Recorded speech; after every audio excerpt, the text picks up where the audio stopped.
하늘의 문을 여는 아침에 오신 여러분을 진심으로 환영하고 축복합니다. 이 시간을 통해서 하늘의 열린 문을 통해서 천국을 경험하고 또 경험된 천국으로 오늘 하루를 천국의 소망, 천국의 기쁨, 또 천국의 능력으로 살아가는 은혜가 사랑하는 하늘 문 가족들 가운데 임하기를 진심으로 축복합니다.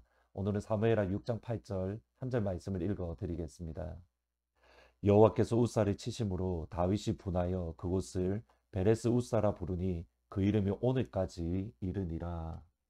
다윗을 향한 하나님의 약속이 이루어졌을 때에 두 가지 반응이 있었습니다. 첫 번째로는 다윗에게 베풀어 주신 하나님의 은혜, 또 하나님의 축복을 바라보며 이방 사람들이 그 하나님 앞에 나와 예배 드리는 모습입니다. 두로왕 히람이 그렇습니다. 반면에 다윗에게 베풀어 주신 하나님의 은혜와 하나님의 축복을 바라보고 다윗을 대적하는 그러한 반응이 있습니다. 블레셋 사람들이 그렇습니다. 사실 블레셋 사람들의 반응이 의아한 것은 이미 다윗은 유다의 왕으로서 7년의 통치를 했는데 그때는 아무런 반응이 있지 않았습니다.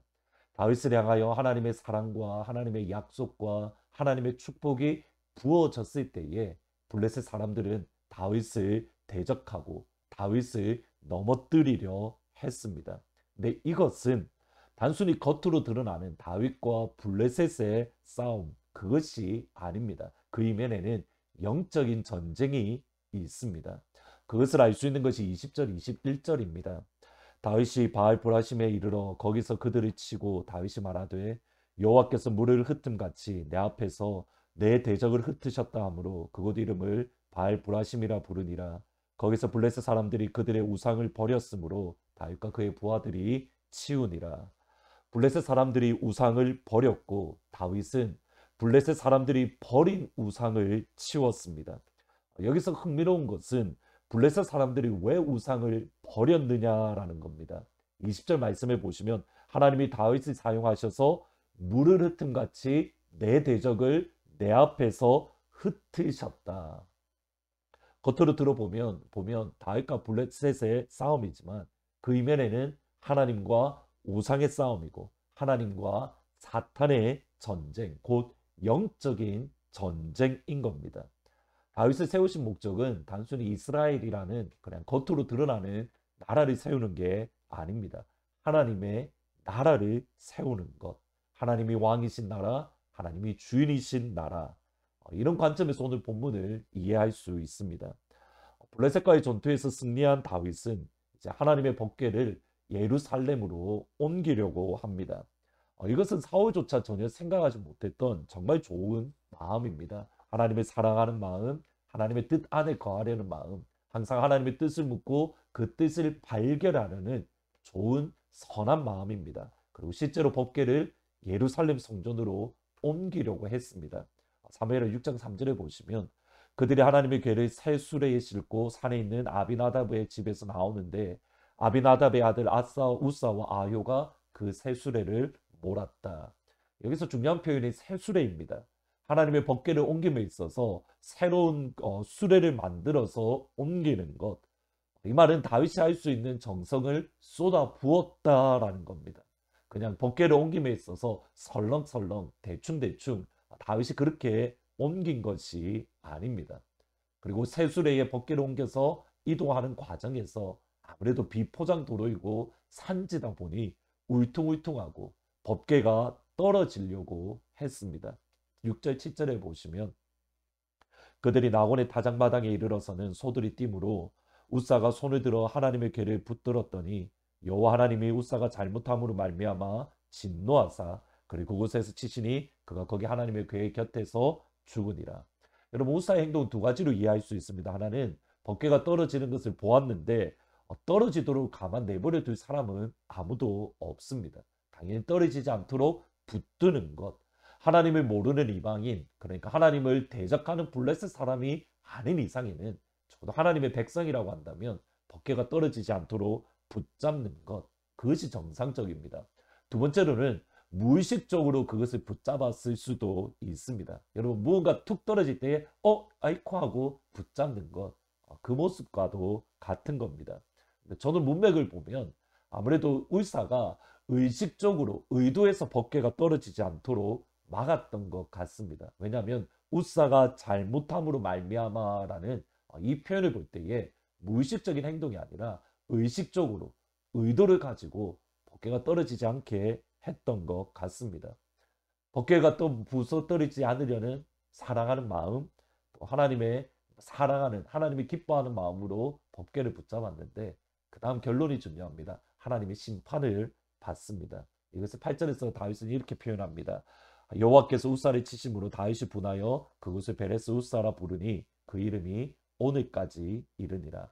여기 중요한 표현이 뭐냐면 여호와께서 우사를 치셨다인데 이 히브리어 단어가 페레츠라고 부수다 또는 산산조각 내다, 조각조각 내다라는 뜻입니다. 이 단어가 사용된 곳이 어디냐면 사무엘하 5장 20절입니다. 다윗이 바알 브라심에 이르러 그것을 거기서 그들을 치고 다윗이 말하되 여호와께서 물을 흩음같이 내 앞에서 내 대적을 흩으셨다. 이게 흩트다라는 이 말이 페레츠 부수다 조각내다 하나님께서 우사를 치시다 똑같은 단어입니다.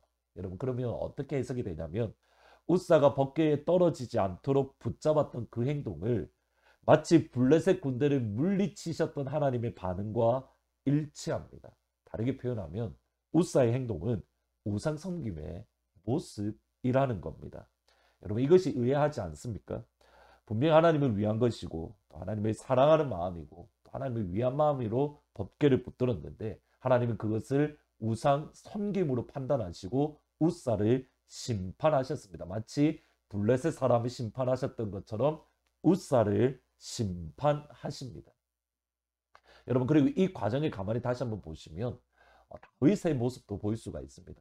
다윗도 어느 순간에 이방 신의 영향을 받았던 것을 보게 됩니다. 그것이 뭐냐면 처음 말씀드렸던 것, 다윗이 법궤를 가져오기 위해서 새 수레를 실었는데 새 수레는 분명히 다윗의 정성을 쏟는 것이기도 하지만 동시에 블레셋 사람이 이스라엘로 법궤를 보낼 때에 새 수레에 실었던 것과 일치합니다.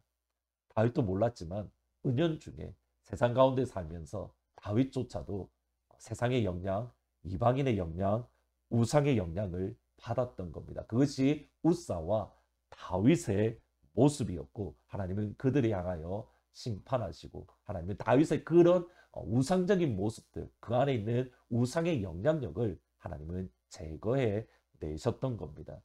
오늘 저희들이 기도해야 될 제목이 바로 여기에 있습니다. 우리 안에는 우상 숭배가 없는가? 우리는 성경적이라고 말을 하지만 정작 성경과 먼 하나님의 마음을 아프게 하는 그런 모습들은 없는가? 하나님은 우상이 섬기고 있다라고 평가하는데 나는 하나님을 사랑하고 하나님을 위하고 하나님의 교회를 위한다라는 온갖 정성을 다 쏟고 마음을 다 쏟는데 새 수레를 만드는데 정작 하나님의 평가는 다를 수 있는 정말 억울할 수도 있고 근데 다른 측면으로 보면 진짜 불쌍한 믿음과 신앙일 수도 있습니다. 오늘 이 아침 우리 가운데는 우사와 다윗 같은 그러한 모습은 없는가? 어느 순간에 세상의 영향을 받아서 세속적인 분명히 하나님을 위한 거다라고 하지만 교회를 위한 거라고 하지만 그 가운데에 세속적인 것은 없는가? 우리가 철저하게 점검을 하고 하나님이 기뻐하시고 즐거워하시는 진짜 예배, 진짜 기도, 진짜 찬양을 하나님 앞에 올려드리는 우리 하늘문 가족들이 되시기를 진심으로 축복합니다. 말씀을 생각하면서 25장 면류관 벗어서 같이 찬양하십니다. 면류관 벗어서 주 앞에 드리세 저 천사 기쁜 노래가 온 땅에 퍼지네. 내 혼아 깨어서 주 찬송하여라. 온 백성 죄를 속하신 만왕의 왕일세. 멸류관 벗어서 주 앞에 드리세. 그 손과 몸의 상처가 영광 중 빛나네. 하늘의 천사도 그 영광 보고서 고난의 신비 알고자 늘은 모아도다. 기도하시겠습니다. 아버지, 우리가 이 땅을 살아가면서 참 세상의 영향을 많이 받습니다.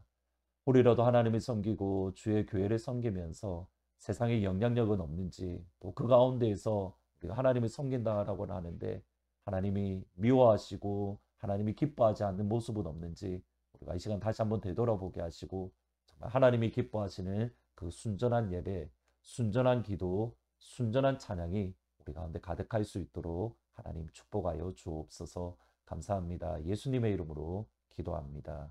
아멘. 오늘 이 시간 우리 안에 진정한 찬양, 순전한 예배, 순전한 기도가 우리 가운데 가득할 수 있기를 같이 기도하시고, 우리를 통해서 하나님 홀로 영광 받아 주옵소서.